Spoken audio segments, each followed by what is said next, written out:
Maharaj ki jai. Jai Bhagavan Srila Bhakti Siddhanta Saraswati Thakur ki jai.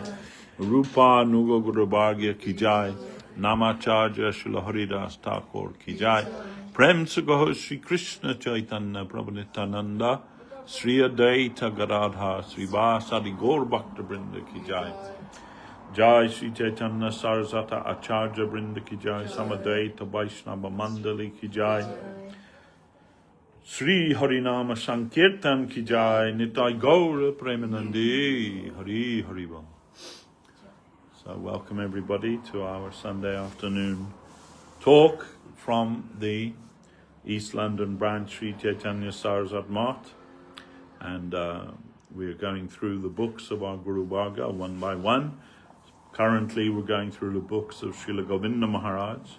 And this the title of this book is Affectionate Guidance.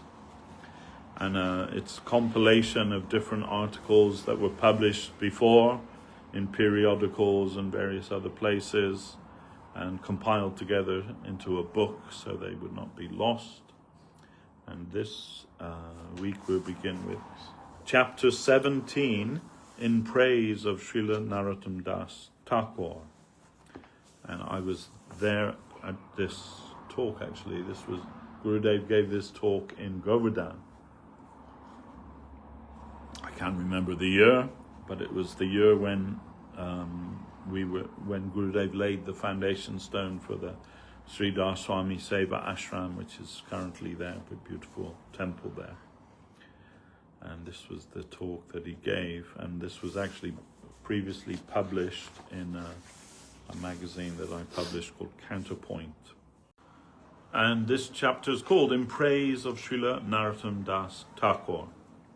Today is the disappearance day of Srila Narottama Thakur, and it's not actually, but this is when the talk was given.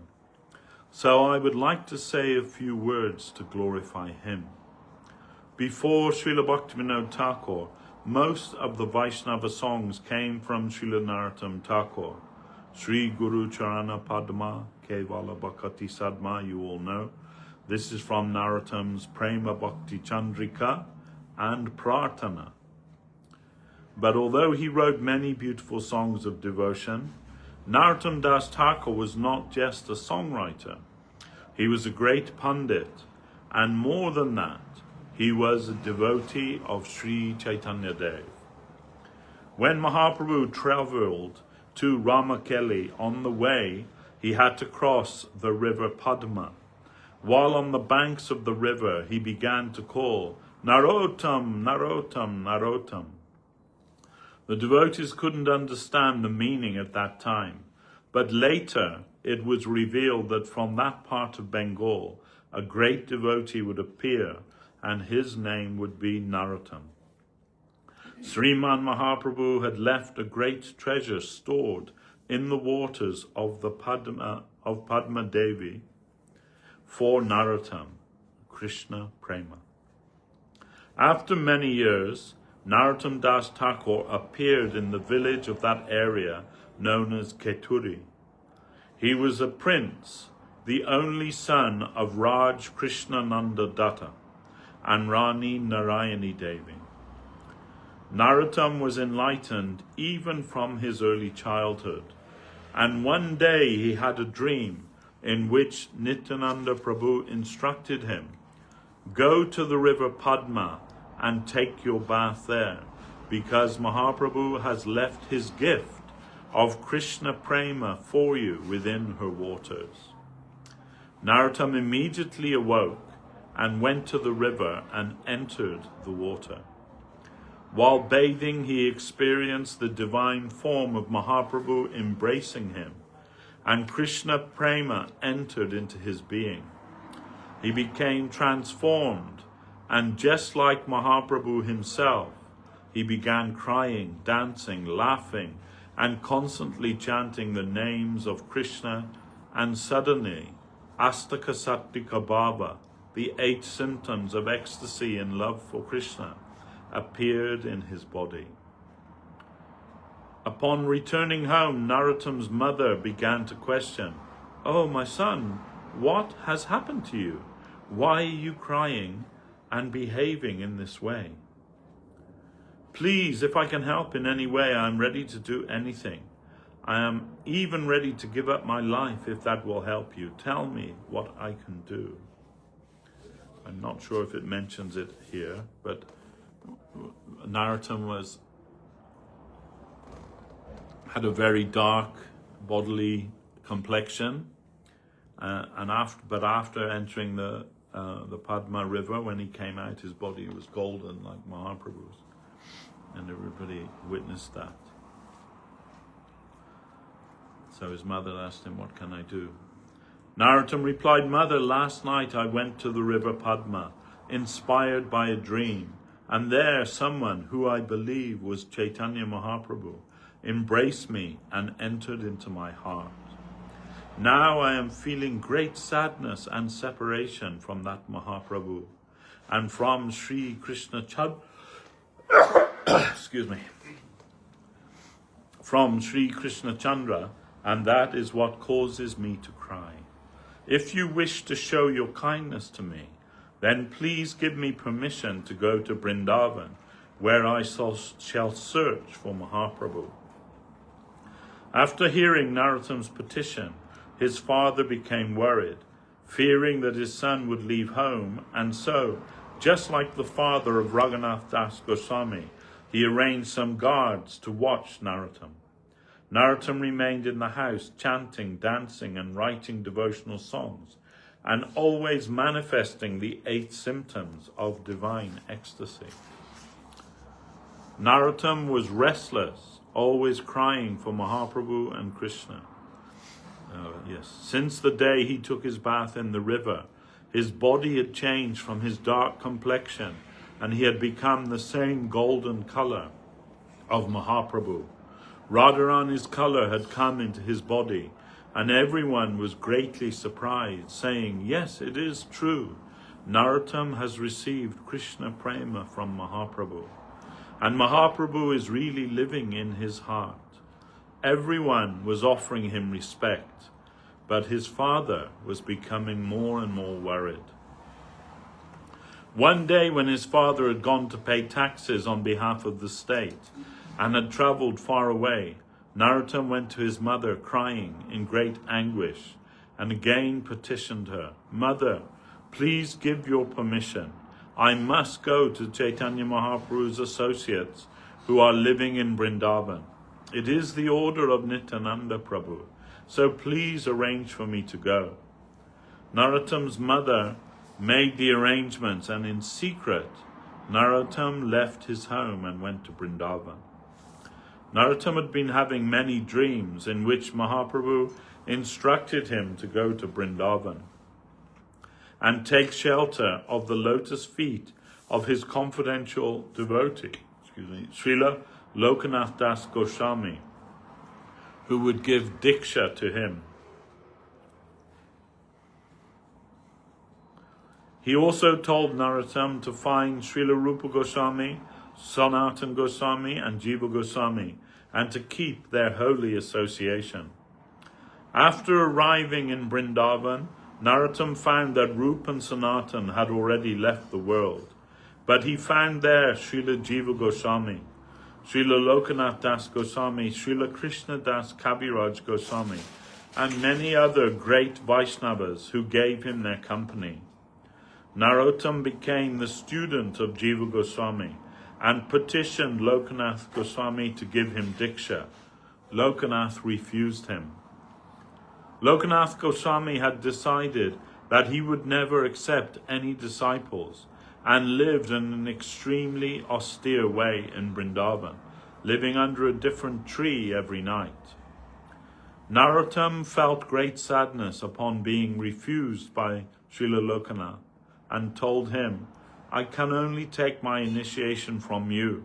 Sriman Mahaprabhu has told me that you will give me diksha, so until then I will wait. Narottama tried to serve his guru, but the Goswami would allow no one to serve him. Narottama thought, if he will not even stay under the same tree for more than one night, then what kind of service can I do for him? After a while, Narottama noticed that Srila Lokanath Prabhu would always go to the same place to pass stool, and he began to think that although Lokanath had refused to give him any service for over 2 years, if he would clean that place every day, then at last he would have some service. Narottama was fixed in his resolve that he must take Diksha from Srila Lokanath Goswami, as this was the order of Mahaprabhu. Very soon Lokanath Goswami began to notice, "I come here every day to pass stool, and it seems that someone is cleaning this place after me. Who can be doing this?" So one night from a hidden place, Lokanath saw that at midnight Narottama is coming and very happily cleaning that place. Lokanath knew that Narottama was the son of a famous king, Krishnananda Datta. He was greatly astonished and confronted Narottama. "Why are you, a prince of high noble birth, coming each night and cleansing this dirty place?" And Narottama replied, "Prabhu, I need your mercy. Without your mercy I cannot live. Your vow is that you will not accept any disciples, but by the order of Sriman Mahaprabhu, it is my vow that I must have your connection. I don't know when you will give me your mercy, but you must accept me as your disciple." So after refusing Narottama 18 times, finally Srila Lokanath Das Goswami took Narottama Das and gave him Diksha. Narottama received instruction from Srila Jiva Goswami, Srila Kaviraj Goswami, and many other Goswamis who were there in Vrindavan. He was a great Pandit, and all the devotees headed by Sri Jiva, recognizing his qualification, bestowed upon him the title of Thakur. Narottama Thakur's close associates and peers were Shyamananda and Srinivas. From the inspiration of Srila Jiva Goswami and other Vaishnavas there, these 3 great devotees were sent back to Bengal to continue the preaching of Mahaprabhu. The Bengali Vaishnavas were very eager to read the writings of Sri Rupa, Sanatan, Raghunath, Krishnadas Kaviraj, Lokanath Goswami, Gopal Bhatta Goswami, Prabodhananda Saraswati, and the other Goswamis. So Narottama, Shyamananda, and Srinivas travelled from Vrindavan towards Bengal with many copies of those great books.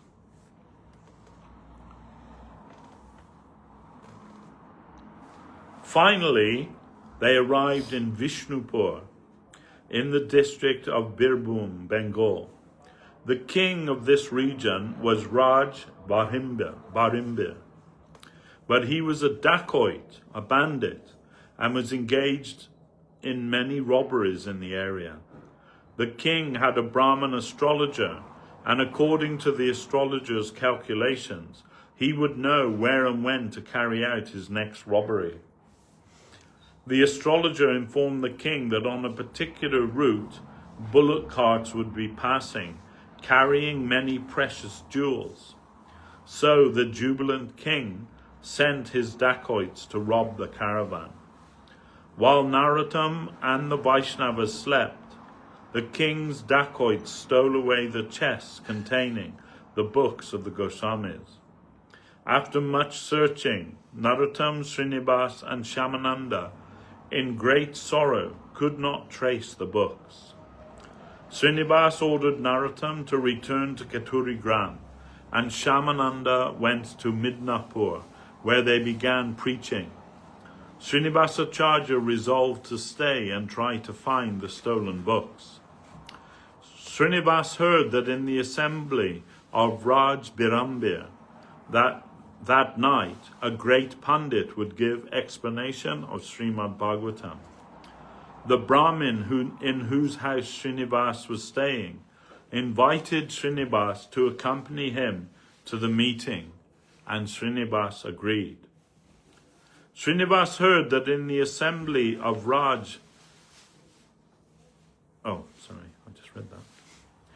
After hearing the Pandit's explanation of the Bhagavatam, Srinivas addressed Raj Birambir, saying, Srimad Bhagavatam is not a child's play. It is the transcendental knowledge descending to this earth for our super benefit, and the explanation given by this man is intolerable. He obviously knows nothing of the meaning of Srimad Bhagavatam. Raj Birambir was greatly surprised at Srinivas's exclamation and asked him, Then can you explain Bhagavatam?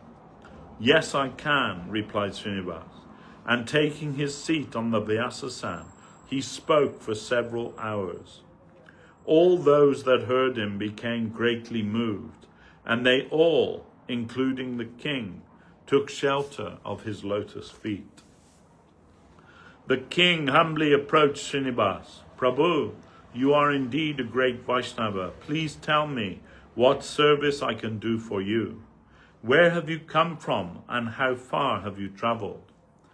Srinivas Acharya told him, I have come from Vrindavan carrying chests of books written by the Goswamis, but now they are lost, stolen by I know not who.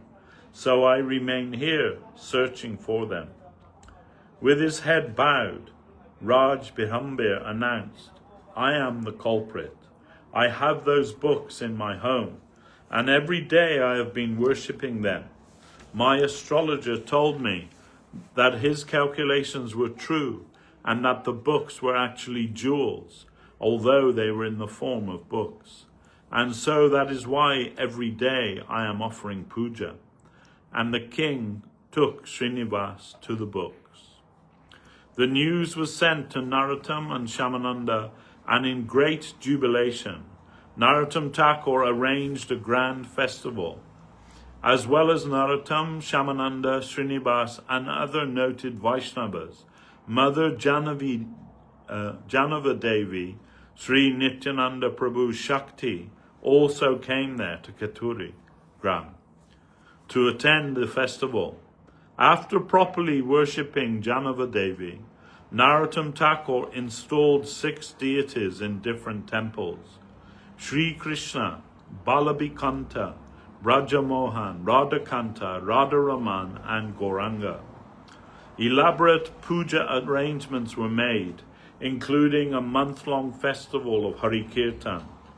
And every day in Narottama's Kirtan, those who were fortunate saw Nityananda Prabhu and Mahaprabhu dancing there. Such was Narottama's devotion.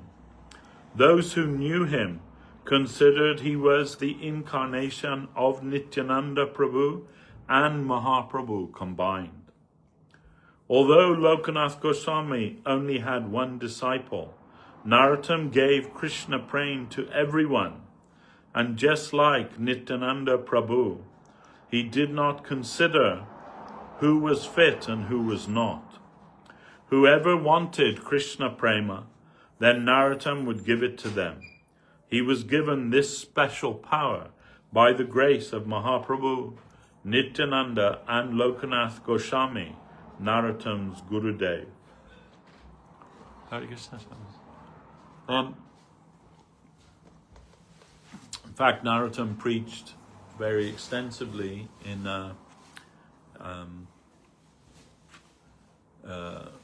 what's the name of that place? Manipur, the state of Manipur, which is just above Bengal. And there, mostly the people were Buddhists there, and Narottama converted the whole state of Manipur to Vaishnavism, gave initiation to the king and the queen and their family, and all of the people of Manipur, they became followers of Mahaprabhu. And still today, they have in Navadvip, they have a temple and in one area of Navadvip, which is now called Manipur, and all the Manipuran devotees, they come there, and they have like kind of almost Chinese faces. It's getting close to China where Manipur is, and His Holiness Bhakti Swarup Damodar Maharaj, he's from there, you know, but a scientist from the Bhaktivedanta Institute. He comes from Manipur. Anyhow, Narottama Das Thakur was born in the Kayasta community and caused a great deal of controversy by accepting disciples who were from the Brahmin caste. The Brahmin section were very angry with him and tried repeatedly to defeat him in debate, but the only result was that more Brahmins were becoming his disciples. The Brahmins were very unhappy, and when in his last years Narottama manifested much sickness, the Brahmins declared that this was the result of Narottama's violating the scriptural injunctions by accepting disciples from a higher caste than his own. Gradually, Narottama's condition became worse, and finally he died. The Brahmins were jubilant and began celebrating Narottama's passing as proof of his offense to their community.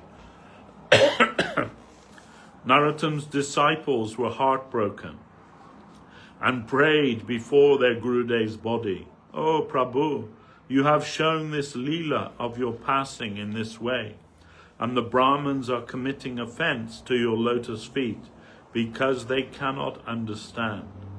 Lord, what shall we do now? Surely all the preaching will be ruined if you show this kind of passing Leela. Please show your mercy to these misguided Brahmins." Suddenly, Narottama returned to his body and sat up, and upon seeing this miracle, the opposition surrendered to his lotus feet. Some months later, Narottama was exhibiting intense symptoms of separation from Radha and Krishna, and so again he left this world. His body turned into milk and merged with the waters of the holy river Ganges. In this way, Narottama Das Thakur preached Krishna consciousness, and from him the preceptorial line is coming to Vishwanath Chakrabarti. Narottama wrote many songs of devotion, and Prema Bhakti Chandrika is very famous in this world amongst the Gaudiya Vaishnavas. Today is his holy disappearance day, and we pray for his grace upon us all.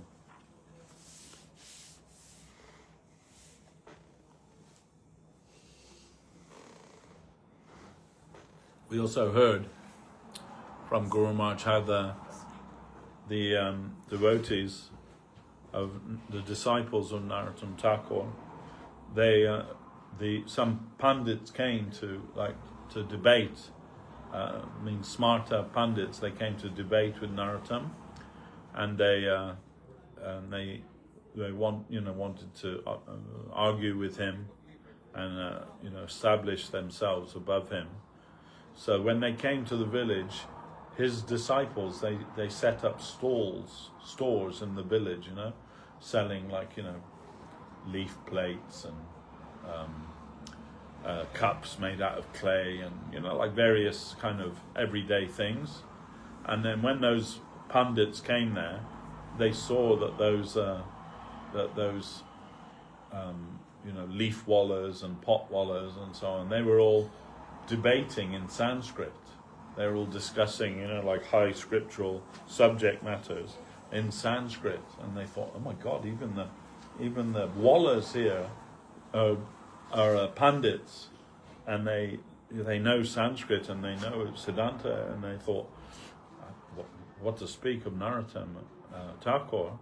We should get out of here, and they left. They left afraid of him.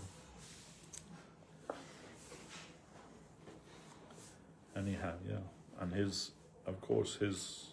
songs are very famous, and especially Sri Rupa Manjari Pada, which is considered to be the very highest song of our Sampradaya, and that song that Saraswat Thakur asked Guru Maharaj to sing at the time of his passing, and Guru Maharaj said no. He said, I was not a good singer. I was a good dancer. said in the kirtan I would dance. And we saw in his last days, sometimes Guru Maharaj would join the kirtan and dance, and it was very beautiful to see, even then. And he said, but I wasn't a good singer, so when I was asked to sing that, I was hesitating. He said, and Kunja Babu, who was Saraswat Thakur's secretary, later to become Bhakti Vilas Tirtha Maharaj, he saw Guru Maharaj hesitating, and so he asked Pranavananda Brahmachari, Prabhu, you sing. And he was considered the best kirtan singer in the mission at that time. He was later Bhakti Pramod Puri Maharaj. Anyway, then so he began singing, but after a few lines, Saraswat Thakur told him, no, stop. I don't want to hear the sweet sound of the song. I want to hear Sridhar Maharaj. And then Guru Maharaj sang from there. Everyone knows Guru Maharaj sang that song. And Puri Maharaj, amongst others, Puri Maharaj wrote a letter to Guru Maharaj after that, saying, we all witnessed that, and we think that by him having you sing that song, the highest song in our sampradaya, that he was giving you entrance into Rasa Seva, and we saw a mystical transference of power. And he said, therefore, I consider you to be Rupanuga Dara. Dara means like the current, the flowing current. So the current of Rupa Goswami is flowing through you. And many, he said, everyone that was present there, they saw that, and even those who weren't present there, almost all accepted, yes, Guru Maharaj, Srila Maharaj is the actual successor of Prabhupada Bhaktisiddhanta Saraswati Thakur. Only Guru Maharaj didn't see it.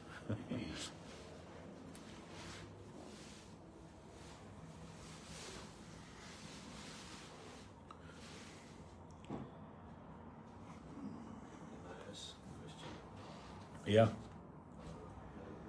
says that Narottama Das Thakur received Prem, and then he also accepted the teaching of Jiva Goswami as teacher, but he still needed he still wanted to take Diksha. So some people say that Diksha is kind of just like formality or something. You can say that it's a formality, but if it were a formality, why did Mahaprabhu take Diksha from Ishwarapuri? Why did Lord Krishna take Diksha from? He accepted Guru Diksha. Guru Maharaj says Diksha means the imparting of Divya Gyan, or divine knowledge from the Guru to the disciple. So sometimes we hear that from people who are, reluctant to accept a spiritual master. They say, and they cite, Harinam doesn't wait for initiation, and different things like this. But although that's true, those are all exceptions rather than the norm. The norm is that one must accept a spiritual master. And so, although there was actually no necessity for Narottama to receive Diksha, he was ordered by Mahaprabhu to do that, and from Lokanath Goswami also. And so, others may say, well, why didn't he take Diksha from Jiva Goswami? He was his student. But no, but only because Mahaprabhu ordered him. We take Diksha from him. And there are so many examples. And it is, in one sense it's a formality, but in another sense, there are many quotes in the scripture. At the time of initiation, Krishna accepts the disciple to be as good as himself. So that means that at the time of Diksha, that Krishna accepts that person in that, you can say, the Achyuta Gotra, into the line of divine disciplic succession. So yeah, it may be a formality, just like. And so some people think it's a formality, and some people think it's everything. But neither is true, actually. Diksha actually just means you have a formal acceptance into the line. So that's, I often say this, that it's like,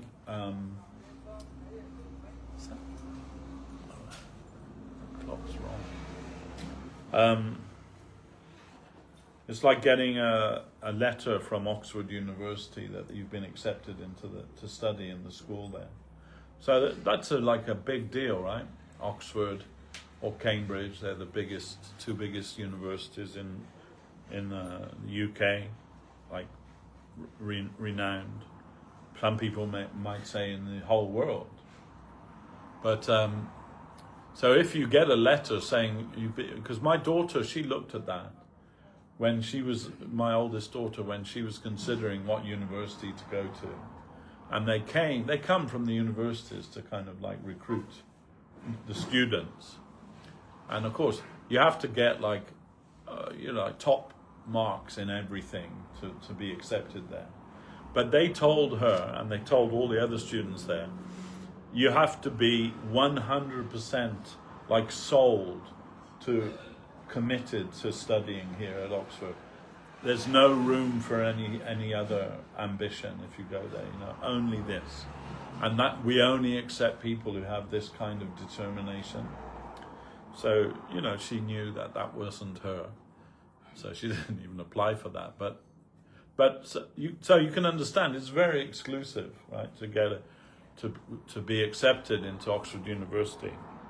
And they send you a letter. So, you might get a letter, right, on the Oxford University letterhead. You've been accepted to study whatever it is at Oxford University. And, you might be very proud of that, and rightly so. So you might buy a nice gilded frame for it and put that acceptance letter in a frame, put it on your wall, Then when somebody comes, they say, you were accepted into Oxford University. Like, what did you study? Oh no, I didn't go.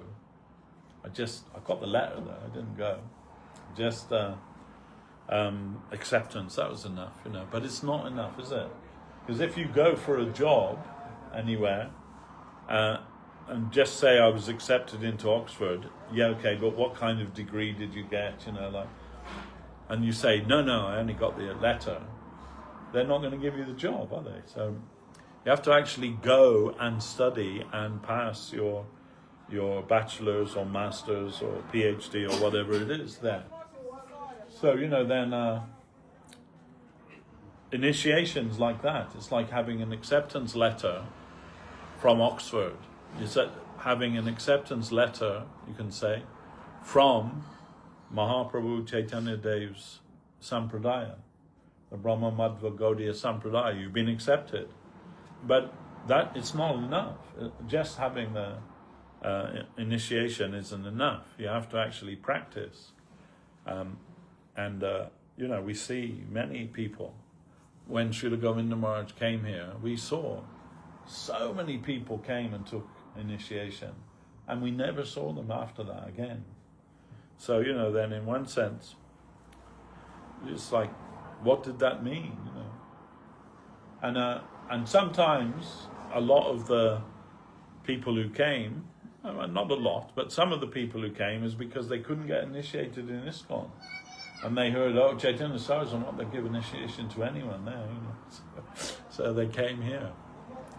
We even heard that when devotees got initiation in Ireland, they all went down the pub to celebrate with a Guinness in the evening, So, but of course, no. When the guru is like Srila Govinda Maharaj or Srila Sridhar Maharaj, there's no harm for them. They can give initiation very freely. But the general rule is, and the general scriptural advice is, that one should not take many disciples. because some of by taking their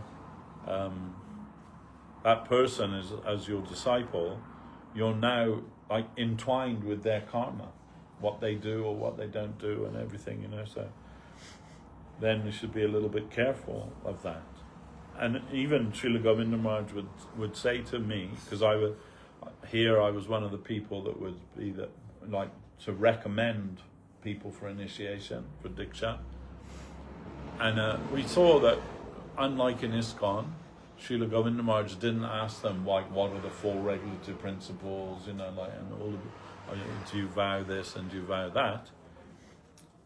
He didn't do that. And but he did say, I expect they already know that when they come. And if you're putting them forward, I expect that you've vetted them, not just like pushing everybody forward.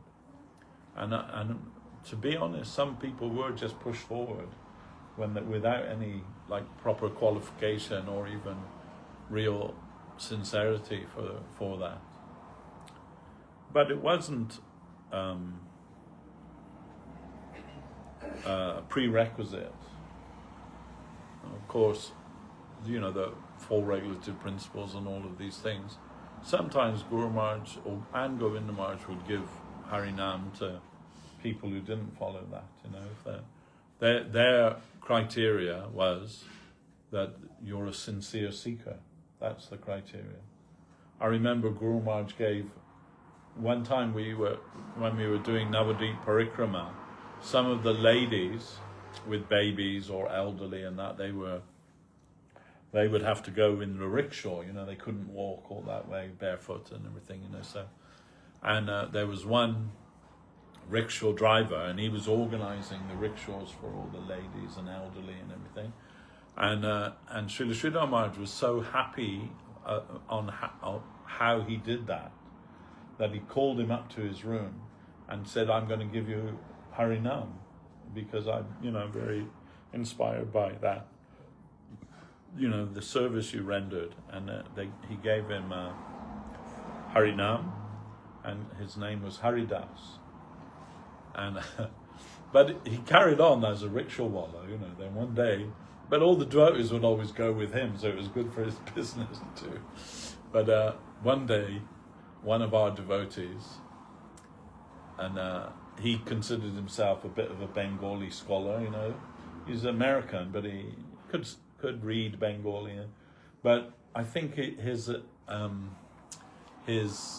opinion of his Bengali was a little more than it actually was. So one day he was on the rickshaw and Haridas gave him a bag to look after, so please look after this. But he spoke to him in Bengali, right? And he told him, look after this, and and I think that devotee didn't really understand what he told him to do, but pretended he did, because he didn't want to seem like he couldn't speak Bengali. Then that rickshaw wallah went off, and then this bag had like vegetables and things in it, so that devotee took it to the kitchen, thinking it was a donation for the kitchen. When he gave it to the cooks in the kitchen, they took everything out. They were like 3 fish in the bottom of it, 3 big fish, and they went completely nuts. What are you doing? Give it us. He was trying to say, oh, it was the rickshaw wallah, but they were like, no. So kind of backfired on him. But so it isn't everything, but it isn't nothing either, Diksha. Diksha is, we say initiation, right? We say that. We use the English word initiation, but everyone knows that to initiate something just means to start something, right? It's the start. And Srila Govinda Maharaj would often say, when giving initiation, it is my expectation that from today, every day you will serve Lord Krishna.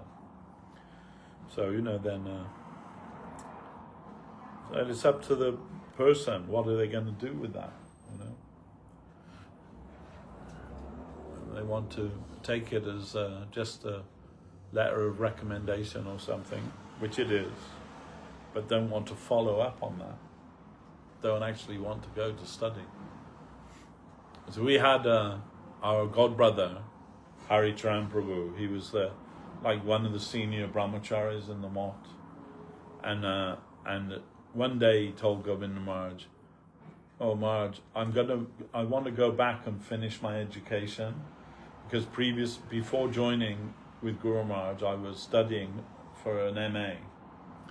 And he said, "And I think if I go back and get my MA, then that will be very good for the preaching, because when I go somewhere, they can say, Hari Charan MA, and people will give some serious attention to that. I think it'll be very good."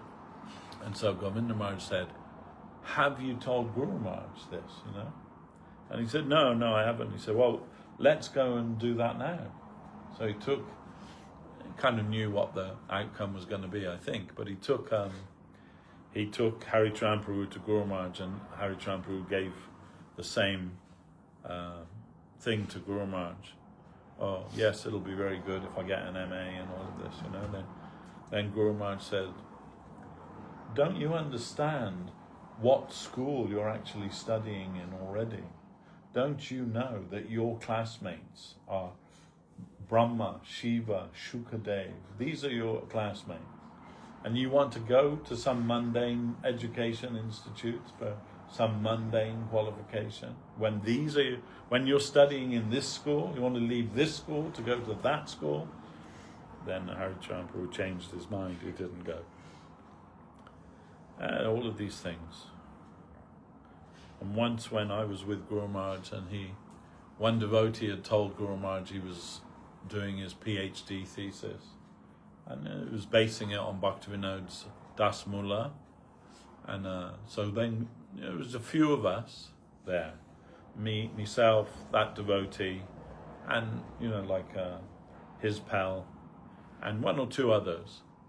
And so Guru Maharaj is giving this talk. It was a really super talk, but nobody recorded it, of talking about Bhaktivinoda's Dasamula. And he's also telling how Nimbarka Acharya, he also wrote Dasamula. And he's comparing and contrasting them together, and many things, which I can't remember anything of, unfortunately. But about halfway through the talk, an hour into the talk, Guru Maharaj was going, really going in it. And that devotee and his pal, they just bowed down and left. Guru Maharaj is talking to them, giving the talk for them. And they halfway through, they just got up and left. And that time, Guru Maharaj can barely see anything, He can make out that people are there, but he can't, see their features or anything, So anyway, after that devotee had left, then, when Guru Maharaj focusing on who he thought was that person, then he can't see him, but he can see me. So he's focusing on me, talking to me, all these things, right? So he's finishing all this talk about Das Mula. And then he says, "But this PhD, this mundane qualification, we hate it. We hate it from the core of our heart. We hate it, And then he leant forward, looking at me, thinking I was that devotee, and he said, "What do you think about that?" Guru Maharaj said. And Bhadrinarayan Prabhu was Guru Maharaj's secretary then. He was a big fellow. And he just started laughing. And when he laughed, his whole body would shake, Then Guru Maharaj looked over to him and said, "Did I say something funny?" And Bhadrinarayan Prabhu says, "Oh, that devotee, he left about an hour ago, Maharaj." And Guru Maharaj said, "So who was I speaking to?" He said, "It was Devashis Prabhu was there." And then Guru Maharaj said, "Oh," then Guru Maharaj started laughing. And then Guru Maharaj said, "So that means that was meant for you." So anyway, yeah. But we don't see any of the disciples, as far as I know, maybe there are, but we don't see any of the disciples, the followers of Mahaprabhu, that there are any of them that didn't take Diksha from some Vaishnava. So, then that's the they've set the standard, and that is the standard. And we also know that, because Diksha or no Diksha, that's not the actual thing. The actual thing is the bhajana kriya, means to practice devotion under the guidance of a Vaishnava. So that's like primary. You have to accept a Vaishnava guru, and then then your spiritual life actually begins. So then Guru Maharaj, one of our god brothers, Hare Krishna, he went to Navadvip. He's from South Africa. That time, Yudamanyu Prabhu, Seva Vikram, he was like heading the preaching in South Africa. And this fella, his name was Lalita Charan. Later he became Bhakti Lalita Akinchan Maharaj. And but he's from South Africa, and originally, and I met him. The first time I met him was in Navadvip. He'd come, and I'd also come there. So then he went down to the, to the market, to the places in the Navadvip town where you can buy like devotional paraphernalia, and he bought a big bag of Tulsi Mala, and he came back to with it over his shoulder. He came back to the mott, and I think it was Hari Trampa who said to him, "What's that you've got there?" And he said, "Oh, this is like Tulsi Mala." And he said, "Oh, what's that for?" And he says, "Well, when I'm preaching, people, they want to chant, and so we give these out, And he says, "Oh, have you told Guru Maharaj this?" Similar thing, right? No. He said, "Well, let's go and tell Guru Maharaj." So up he goes, and explains to Guru Maharaj, and Guru Maharaj says to him, he's telling Guru Maharaj about their preaching, right? So we have like big pandals, 300-400 people every week attending our preaching. And it's in South Africa, mostly the devotees are Indian descent, a big Indian community in South Africa. They were in, I think they were in Durban was where they were based. But anyway, there was a big Indian community there, and so they would come to their programs, and then he said, so many of them are interested, they want to chant. And so I bought these Japamala to give them out to them, And Guru Maharaj said, "Oh, no, I can't let you do that." So that in our line, the Guru gives the Japamala. And of course, we're all coming, our background is we're coming from ISKCON, right? In ISKCON, you have to be chanting 16 rounds a day for a year before they even consider you for initiation, right? So then that was explained to Guru Maharaj, and Guru Maharaj said, "Oh, so for 1 year they're imitating." That was the Guru Maharaj's. And he said, of course, imitation of a good thing is also a good thing, but still it's imitation. So, and he said, so I will, the Guru will give the Japamala to the disciple, not just like it's just some beads, Then he said, then Lalit Sharampu, he said, so what should we do? What should we do? Shall I teach them to offer their food and like that? And Guru Maharaj said, that's all superficial. The real important thing is you get them to read the books so that then they'll understand why they should be chanting Hare Krishna. And then when they have some better understanding, they'll come forward to ask for initiation, for Harinath. So then Guru Maharaj said, I'll take those beads, thank you. And then he kept them and gave them out. Nice bead, nice, good quality beads. So a lot of times, people come here who chant on Japamala, but they're not initiated. But we don't discourage that. Just, But when sometimes people say, can you sell us some Japamala? We don't have Japamala for sale. So you have to go to ISKCON for that, if you want that. So, it's understandable in one way, that they want to see that people are serious before they give initiation to them. But also, so, you know, if someone's chanting 16 rounds a day for a year before they're given Harinam, then you know they're serious about it. But then they don't understand like what the difference is. So, you know, and now in ISKCON you have to take an exam if you want to be initiated in ISKCON. No. So like, you know, Hare Krishna. All right, so I am going to read the next chapter, which is in section 3, which is called Our Devotional Line, and this is chapter 18, Message to Massage the Devotees' Hearts.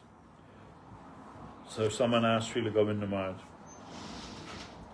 please give some words to the devotees around the world about remembering Koladeep, Navadip and Sri Chaitanya Saraswat Math. Srila Govinda Maharaj's reply. Srila Guru Maharaj organized this Sri Chaitanya Saraswat Math for conditioned souls like ourselves. Otherwise, it was not necessary to organize a math. Also, he didn't want to make a mission. That is, he came with his deity, Giridhari, Giriraj Govardhan, and he himself worshipped him with tulsi and water. The mission itself came as a blessing for us, and now Sri Chaitanya Saraswat Math is a very wide mission. The definition of missionary work is that it is always doing good for others. We know that the only good thing is to practice Krishna consciousness. In this mundane world, that is the only light of life, the only elixir of life. All the God brothers and followers must be benefited if we can give proper honor to our mission and our missionary work. My friends, God brothers and followers are trying heart and soul, and I believe that they will get the mercy of Sriman Nityananda Prabhu and Mahaprabhu. Many of them are very exalted devotees in our sampradaya. I am always praising them, and it is necessary to give nourishment to the other devotees also. There are classifications of devotees, first class, second class, and general class, but all are worshipable, and when we can see it, we ourselves will be benefited. They are all connected with Mahaprabhu and Krishna consciousness. Therefore, if anyone will come in this line, we shall give good nourishment to them, a heart massage, a message to massage. Always the devotees are asking questions, that is, they need to know something. And I believe wholeheartedly that the devotees want to hear news of the devotees and activities from this month. Sometimes when I am alone, I try to consider why I cannot sleep at night, and what is it that Srila Guru Maharaj requires of me. I do not want any sort of position, but the chair of Acharya has come to me, and I must serve that chair. It was for this that Srila Guru Maharaj protected me from a young age and cultivated me in my mind, and I must offer all the fruits to his lotus feet. Otherwise, my life is useless. This is my feeling, and this is also the answer to why I am doing this. With what I have, I can continue very happily, and in one sense, it is not necessary to think of many things. For example, world preaching, especially in this age, is very difficult, and I know it. But also I know that my Srila Guru Maharaj needs it. It is seva to him. There is no doubt that everybody shall die one day. So if we give too much attention for our health, it is not good for us. Actually, we must give our attention for the service of Guru Gauranga. And if we leave this body through that service, it is very good. In fact, there is no higher good than that. In this regard, we shall not forget the words of Sripad Saranga Goswami Maharaj when he told Sripad Hridoy Bon Maharaj, "I want to die in harness." Sripad Bon Maharaj was a friend of Goswami Maharaj, and he suggested to Goswami Maharaj, "Oh Goswami, you have spent your whole life preaching. Now you are old, so come and do bhajan."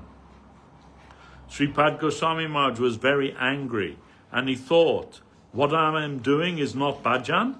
What are you thinking? This is my bhajan. I am serving Krishna, serving Mahaprabhu, and serving my Guru. This preaching is my bhajan, but you think that to chant on beads in the jungle is bhajan."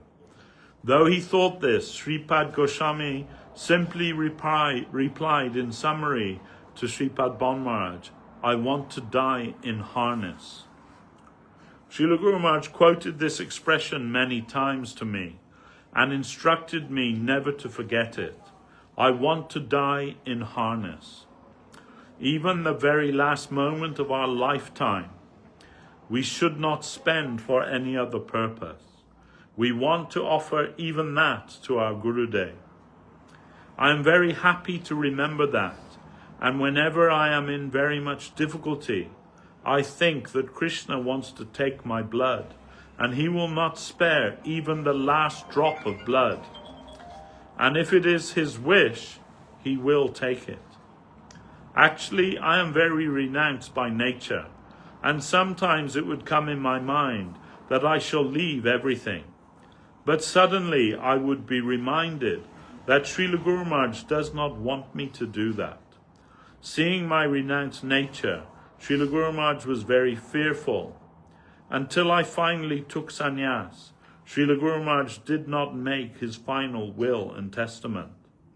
A few days ago I read an earlier will. Perhaps he was very sick at that time.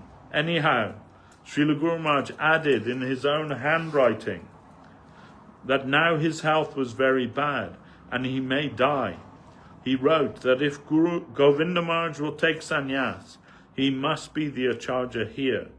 And he wrote that if he should pass away before Govinda Maharaj takes sannyas, everyone will wait 5 years for him to take the renounced order of life.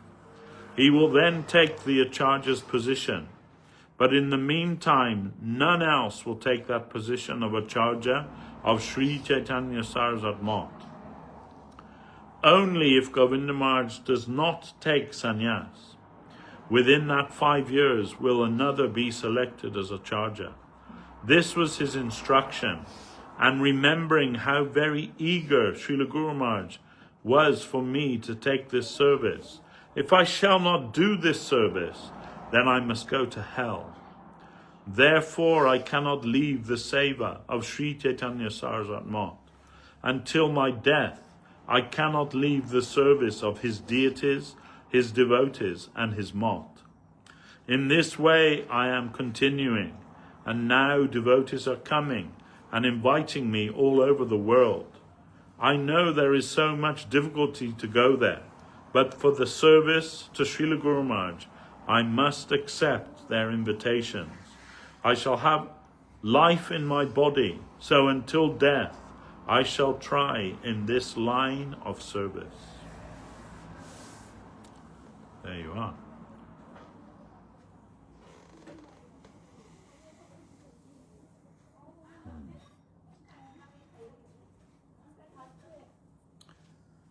That was Guru Maharaj's desire.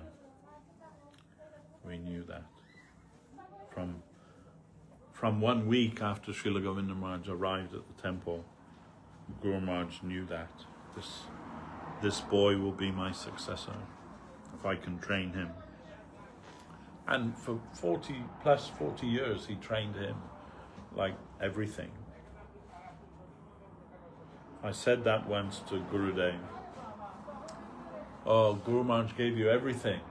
What a blessing. He said, yes, it's a blessing, but it is also a curse.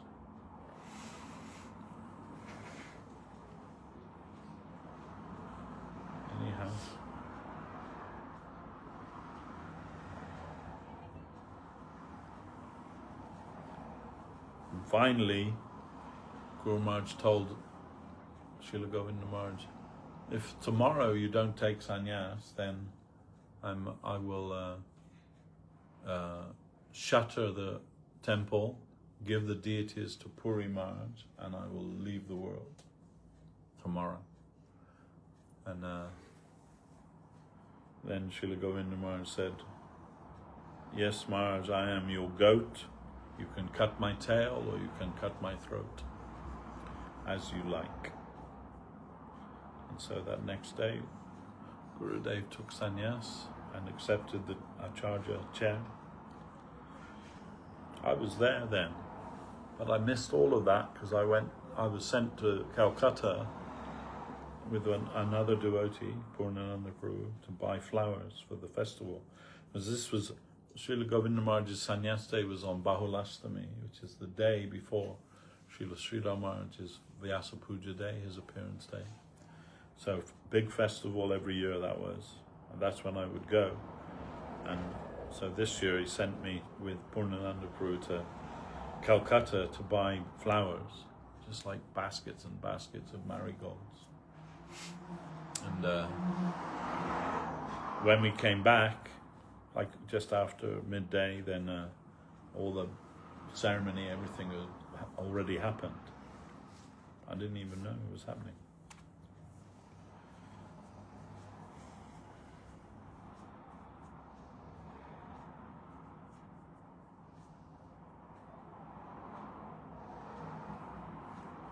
And then Guru Maharaj stayed with us another 3 years before his passing. And that was, he wanted to establish, Govinda Maharaj, that was the law in Bengal at that time. That if something is established for 3 years, then it's irrevocable, can't be changed. So that was Guru Maharaj's plan. Guru Maharaj was a lawyer before he took sannyas, so he knew the law, everything, then he wants to do that and to be unequivocal, establish Govinda Maharaj as the Acharya for 3 years before he would pass away. And also, of his Indian disciples, he was the only person that he gave sannyas to. He gave sannyas to many of his godbrothers and his godbrothers' disciples. He also gave sannyas to many of Prabhupada Swami Maharaj's disciples, Western disciples, but not to any of his own disciples. Only Govinda Maharaj, so that there couldn't be any, dispute. Well, because that was also the law then, probably still in Bengal. If a sannyasi has a sannyas disciple and they pass away, then that sannyas disciple inherits everything from that guru. Then that was the case, but Srila Guru Maharaj didn't want any second person to be able to challenge that. Somebody's smoking, huh? That's the world that we live in, huh?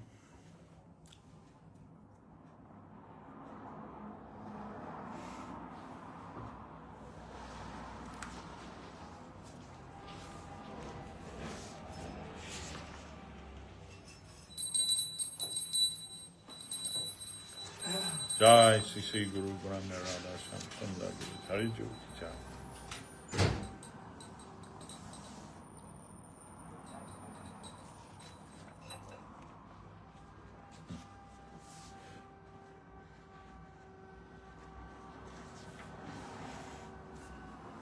And Govinda Maharaj also told that same, I want to die in harness. When he came here, one time he came here, he was so ill that actually his heart had swollen up like 4 times its normal size.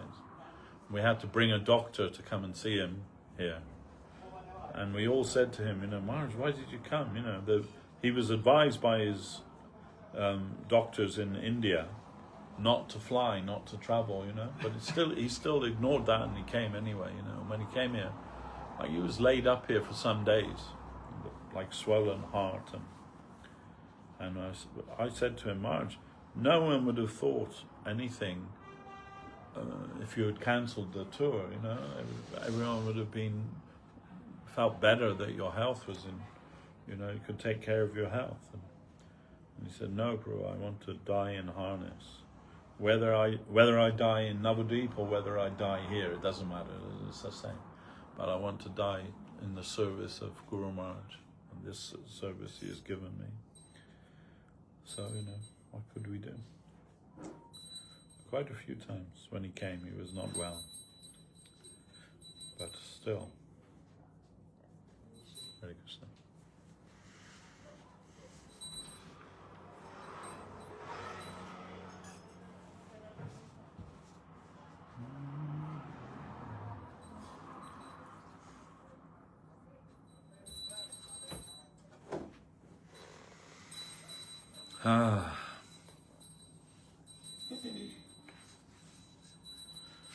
Anyone have a question, or shall I read some more?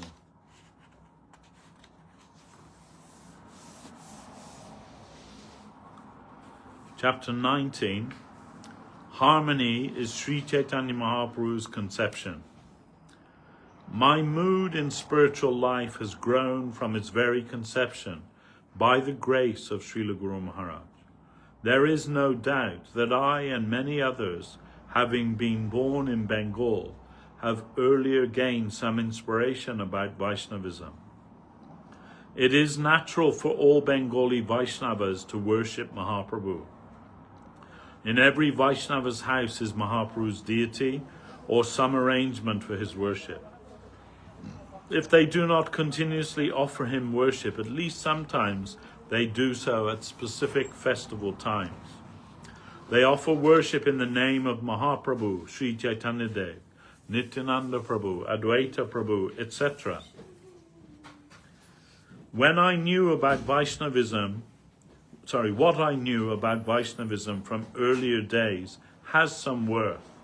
But really, I have got my birth in Mahaprabhu's conception only when joining at the lotus feet of Srila Guru Maharaj. I can say I gained my real birth in Vaishnavism when I fortunately came to the lotus feet of Srila Guru Maharaj. From him we received the seed of real Jaiva Dharma, real Vaishnava Dharma. Srila Guru Maharaj tried to make his disciples into perfect preachers in the line of devotion, as preached by Mahaprabhu and Prabhupada Srila Bhaktisiddhanta Saraswati Thakur. Prabhupada Srila Bhaktisiddhanta Saraswati Thakur used many methods for his preaching. We know that his main preaching instrument was through the printing of patrikas, periodicals, and books. He started his first preaching by printing books and preaching, and by the end of his manifest pastimes here, we have seen that the Gaudiya gave the guideline for the whole of the Sampradaya. Srila Prabhupada himself gave guidance as to the content of the Gaudiya. Therefore, everyone respected Gaudiya at that time. That was the name of their magazine. Perhaps Srila Prabhupada did not see everything before it was printed, but he gave his guidance on most of the contents. Actually, our mission is becoming so big now internationally. We have many centers around the world in a variety of countries. They are all waiting and need some guidance from Sri Chaitanya Saraswat Math. Our main guidance is very simple. Mahaprabhu said, Trinadapi sunichena taroriva suhishnuna amanina manadena kirtaniya sadahari. One who knows himself more insignificant than a blade of grass, who is as forbearing as a tree, and who gives due honor to others without desiring it for himself, is qualified to sing the glories of Lord Hari constantly. This is the guideline to always chant Hare Krishna without offense. But in which way will it be possible? Many varieties of circumstances come, and many varieties of difficulties come. In each country, there are many different types of difficulties. But although the local circumstances may vary, the essence of the solution is given in this verse of Mahaprabhu. Then a question, what would you like to see as being in common in each of our centers worldwide? Srila Govinda Maharaj reply, actually there are two kinds of vision everywhere. One is the external form and one is the internal substance.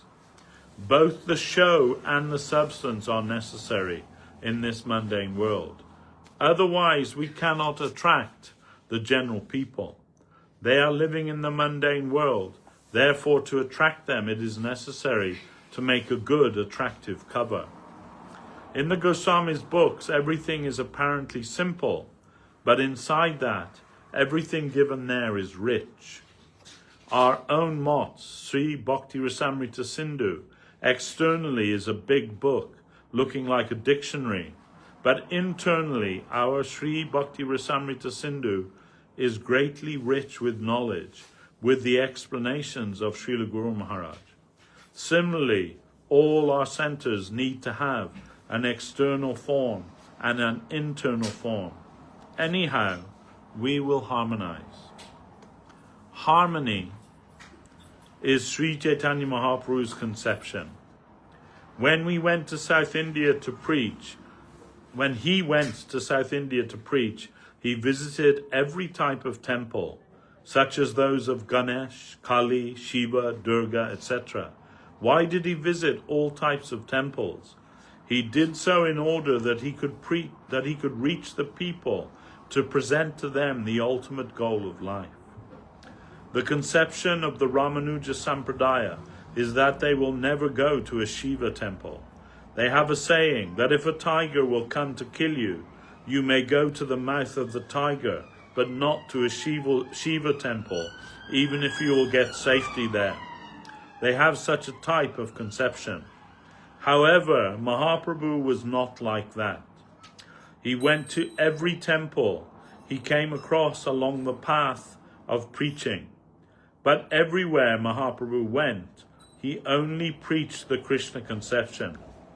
He gave Krishna consciousness to all, and everyone took to Mahaprabhu's religion. He went to the Ganesh temples, and the worshippers of Ganesh took to Mahaprabhu's religion. In that way, he preached everywhere, and our conception also will be like that. Our intention will be like that. We do not hate others. If we will hate, then they will go out. Therefore, we must follow Mahaprabhu's conception of not hating any religion, but giving them Krishna consciousness. So we must always make harmony with others. Otherwise, this type of preaching is not possible. In which way shall we be able to harmonize everything? That policy or theory is very nicely decorated in Sri Brahma Samhita. There you will see very nicely harmonized the position of Mother Durga, Ganesh, Nrsimhadev, and all other forms of Krishna, Narayan, etc. Everyone's position is nicely harmonized there. The way in which they will be connected within our society is all very nicely explained in Sri Brahma Samhita. The conception of Sri Chaitanya Mahaprabhu can also be understood through the Sri Krishna Karnamrita. This book explains the supreme goal in life, and the final conclusion for the Jiva soul is also found there. Mahaprabhu did not compose such books, but he bought Sri Brahma Samhita and Sri Krishna Karnamrita, and he ordered Srila Sanatana Goswami and Srila Rupa Goswami to take charge. Mahaprabhu distributed to us the highest conclusions of his conception through Srila Rupa Goswami and Srila Sanatana Goswami. At that time, Sri Ramananda Rai was his friend and sometimes acted as if his advisor. But Mahaprabhu did not give the charge of his sampradaya to Sri Ramananda Rai or Swarup Damodar. He gave the charge for his society, sampradaya or school, to Srila Rupa Goswami, Sanatana Goswami, and under them Srila Raghunath Goswami and all others. That is, Mahaprabhu gave Sri Rupa Sanatan his full mercy in this regard. By Mahaprabhu's instruction, Swarup Damodar prepared Raghunath Das Goswami. Finally, Raghunath Das Goswami went to Srila Rupa Goswami and saw, here Mahaprabhu is present. It is a proven fact that Srila Raghunath Das Goswami's character was that he did not want anything without the mercy and grace of Mahaprabhu. After Mahaprabhu passed away, in separation from him, Srila Raghunath Das Goswami resolved to leave his body by committing a type of suicide. Mahaprabhu had given him a Govardhan Shila, a stone from Govardhan Hill. Consequently, he wanted to see the hill of Govardhan once before passing away. He decided he would commit suicide by jumping off Govardhan Hill. Naturally, when he went to Vrindavan, he would try to meet with Srila Rupa and Srila Sanatan Goswami. When he met them, he suddenly saw, here Mahaprabhu is present in them. He wanted to leave his body by jumping from Giriraj Govardhan, but when he saw Sri Rup Sanatan, he again got life and abandoned his former plan.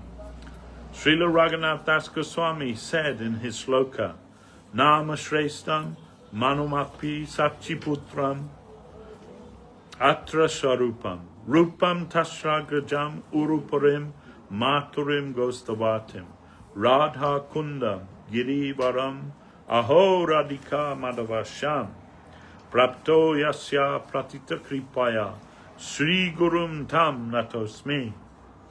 I am fully indebted to Sri Gurudev. Why? He has given me so many things.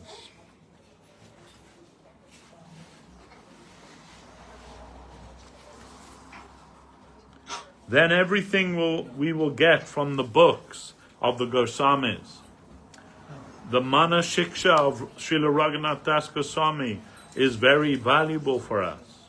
The Upadeshamrita of Srila Rupa Goswami is also extremely good for us. We published Upadeshamrita before I can remember. Srila Rupa Sanatan also harmonized, and the supreme example of harmonizing is Mahaprabhu himself. Actually, he harmonized with all types of religion. He gave respect to all religions, and over them all, he established the temple of Krishna consciousness. That is his harmonizing capacity that we can say. Each of our centers worldwide must find themselves practice in the way of Chaitanya Mahaprabhu. And I think that what I am preaching in this regard is perfect. I am trying to preach the conception of Mahaprabhu in the line of Srila Guru Maharaj and Srila Saraswati Thakur. This is my claim, and I have no other intention. If I shall not claim this with my full energy, then I shall be an offender to Srila Guru Maharaj, because Guru Maharaj believed that I am capable. I am trying, and everyone knows it. Still, I know there are many difficulties going on in many countries, and it is natural. I feel it, but I am trying to give them harmony in the line of Mahaprabhu. And when they are getting harmony, they are very happy. A few days ago, some devotees from Malaysia came here. A few months earlier, they were feeling a little troubled, but at that time I could not go to Malaysia. Seeing their situation, I sent Sripad Sagar Maharaj there, and with his association they were very happy. Then they came and told me, Maharaj, we have gained new life with Sagar Maharaj's preaching. Like that, we are trying to harmonize everything. But the preaching principle of Sri Chaitanya Mahaprabhu is very simple. Be humble, be tolerant, and give honor to others. And practice Krishna consciousness in the line of Sri Rupa Sanatan. This is the line given to us by Srila Guru Maharaj. we will find that the main thing given there is chanting, and chanting without offense. The main thing is chanting without offense, along with the 9 kinds of activity of this devotional line, Shravanam, Kirtanam, etc. Our main activity is Shravan and Kirtan. Give your perfect hearing from a good Vaishnava, and then try to preach what you hear from him to others for your benefit and for their benefit. This is the advice of Mahaprabhu. Especially if you are born in India, you can easily fulfill your spiritual requirement here by the grace of Guru Gauranga. And the process is to give fulfillment to others also, to distribute this conception. Harinama, Harinama, Harinama eva kevalam. Kalo nastyeva, nastyeva, nastyeva, gatir anyata. This is Mahaprabhu's conception. He expressed it very nicely to Prakashananda Saraswati. Prakashananda Saraswati said to Mahaprabhu, "Why are you preaching this way?" Seeing Mahaprabhu's clothing, he said, "You are a sannyasi of our sampradaya, but you are dancing and chanting with the general people, and thousands of people are following you. Like mad you are doing. Why are you doing this?" Mahaprabhu replied, "This is the only process in the age of Kali to satisfy our Supreme Lord. That is, the Lord himself in the form of Harinam has appeared in this age of Kali Yuga." Mahaprabhu illustrated this in the 2nd shloka of his Shikastakam prayers. Nam nam makari bahuda nija sarva shaktis, tatra pita niyamita smarane nakalo. Et tadrishi tavakripa bhagavan mamapi, durdaivam indrisham ihajani nanuraga. O Lord, your holy name bestows all good fortune unto the soul, and thus you have extended into this world your many names, Krishna, Govinda, etc. You have offered all your transcendental potencies in your holy name without enjoining any scriptural or philosophical hard and fast rules and regulations concerning time, place, or circumstance to be observed in chanting it. Dear Lord, you have so graciously made your holy name available to ordinary souls, and yet my misfortune, my offensiveness does not allow love for that gracious name to be born in my heart. But in which way shall we gain attachment, attraction and love for Harinam? And in which way shall we practice Mahaprabhu's 3rd shloka?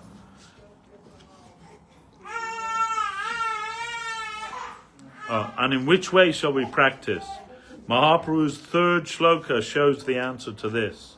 Trinadapi sunichena, taroriva suhishnuna, amanina manadena, kirtaniya shada hari. Mahaprabhu's conception and method is very simple, and we are preaching it all over the world in varieties of ways. In different countries they adopt different methods to preach, but it is all going to one pocket, the practice of Krishna consciousness.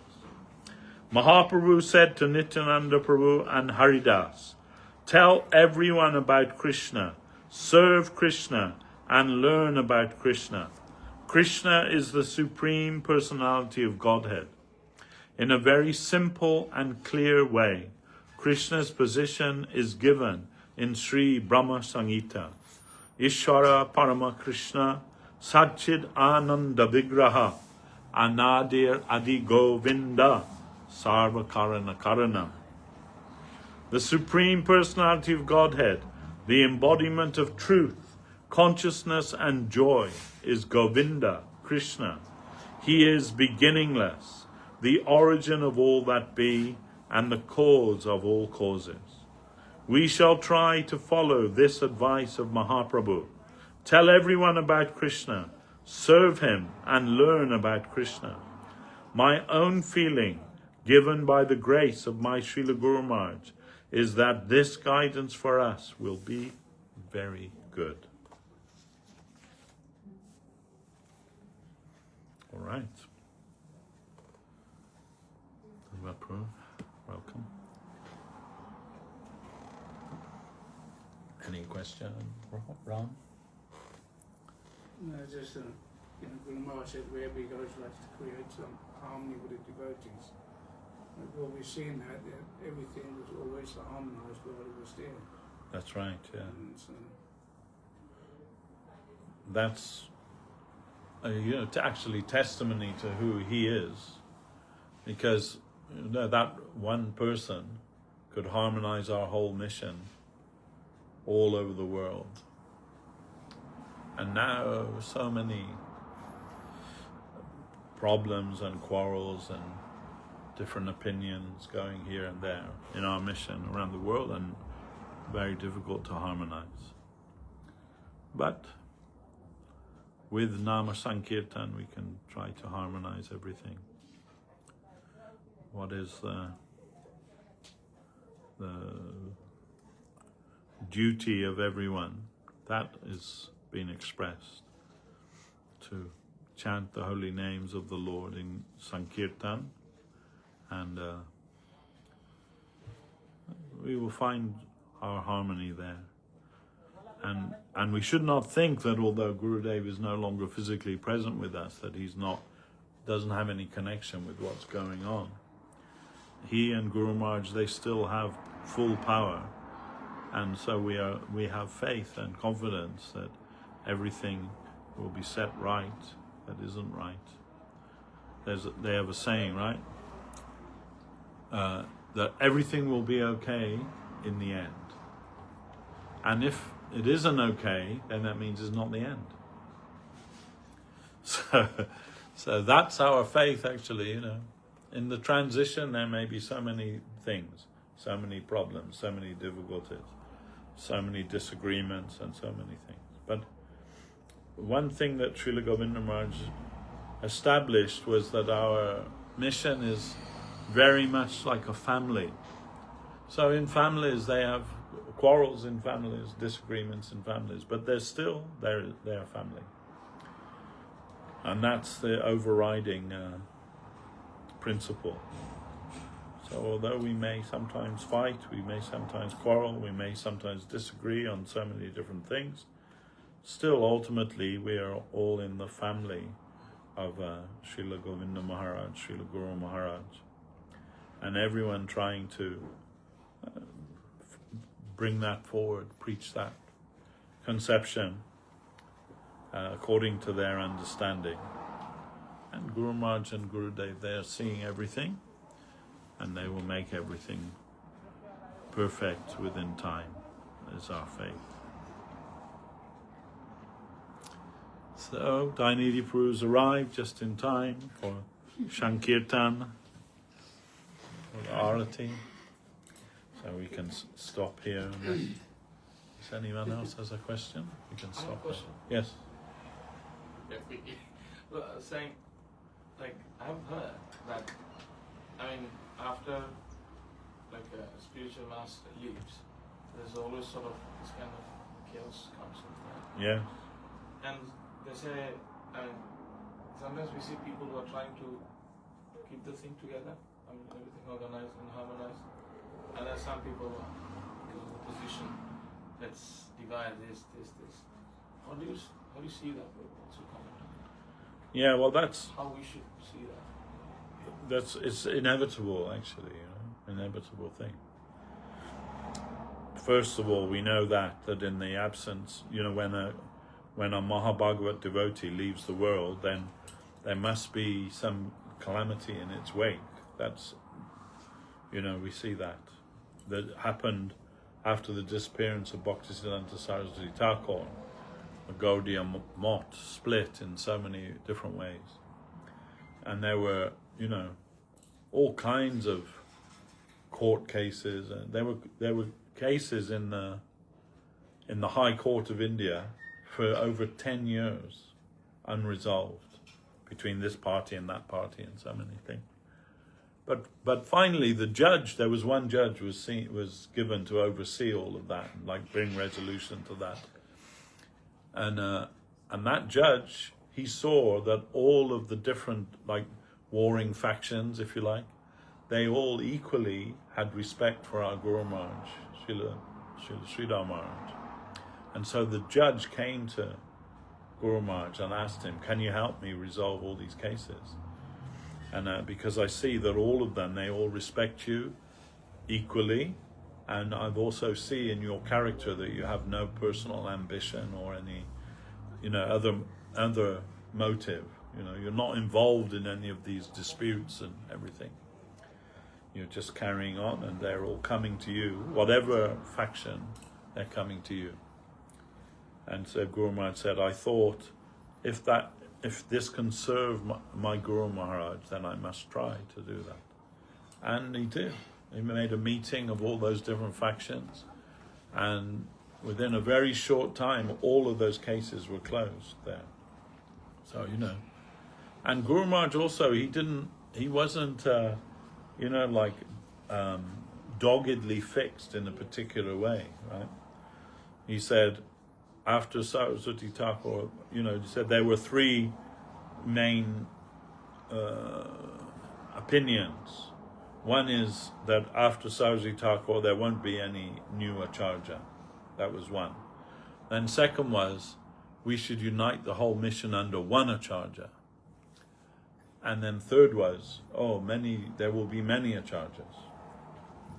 Mainly those were the three different conceptions. And initially Guru Maharaj supported that, unify the mission under one acharya. And but in Guru Maharaj's word, we tried that, but we saw that was not possible, and that there would be many acharyas, and so we had to change our opinion. So like that, and that's how it went eventually, that all of the qualified God brothers, they all established their own missions in the line of Saraswat Thakur and took disciples there.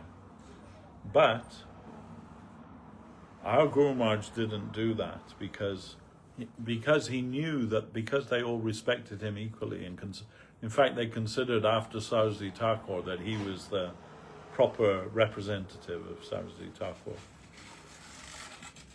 So purposefully Guru Maharaj decided not to give initiation to anyone at that time, until his god brothers had established themselves as acharyas in their respective mots and missions. Because he knew if he started giving initiation at that time, they would bring everyone to him, and he didn't have any ambition for that. So, at the time it was chaotic and very difficult. Like I say, over 10 years they were fighting, this one, that one, that one.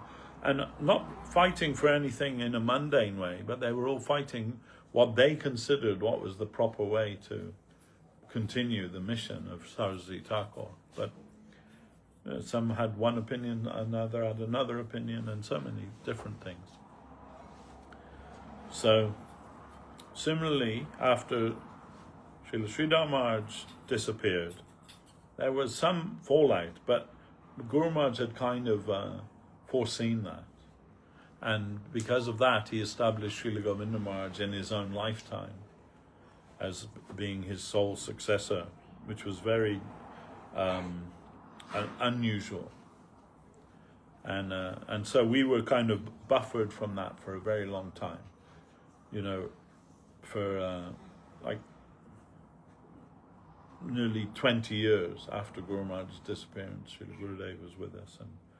And because of his nature and his empowerment, he could manage the whole mission by himself.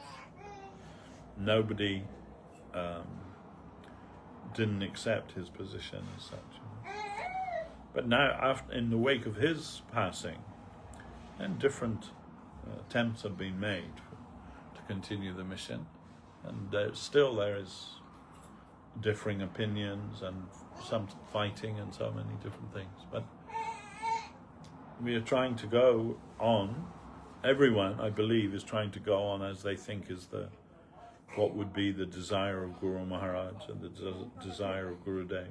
And that may not always be that everyone agrees on how that is. But I believe, just as everything worked out in the Gaudiya mission, then in our mission also everything will work out as it's meant to, in the right time. And in the wake of that, we shall try to give proper honor and respect to everyone, and be careful not to make offense to the Vaishnavas. That's our prayer. But some people will be offended by what you do, no matter what it is. So that's unavoidable. But at least our intention should not be to give offense to anybody. And we also need to be open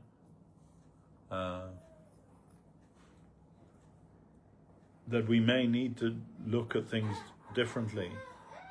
Initially we look in one way, and then later on maybe we have to look in another way. As that divine current is flowing, we should try to see that and follow that. And the main thing is to be guided by your sincere heart, how that will continue. And also there are many qualified devotees after Srila Govinda Maharaj who can help us in our journey, if you like. And so then, Guru Maharaj would say, with heart within and God overhead, we shall try to go on. And everything will come out as it's meant to in the end.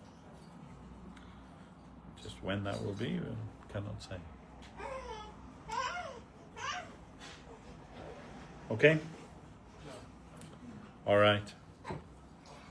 Harijan Prabhu Arati. Jai Vishnupad Srila Bhakti Sundar Govinda Dev Goswami Maharaj Ki Jai. Jai Vishnupad Srila Bhakti Rakak Sridhar Dev Goswami Maharaj Ki Jai. Bhagavan Srila Bhakti Siddhanta Saraswat Thakur Ki Jai. Sri Harinama Sankirtan Ki Jai. Ita Gaur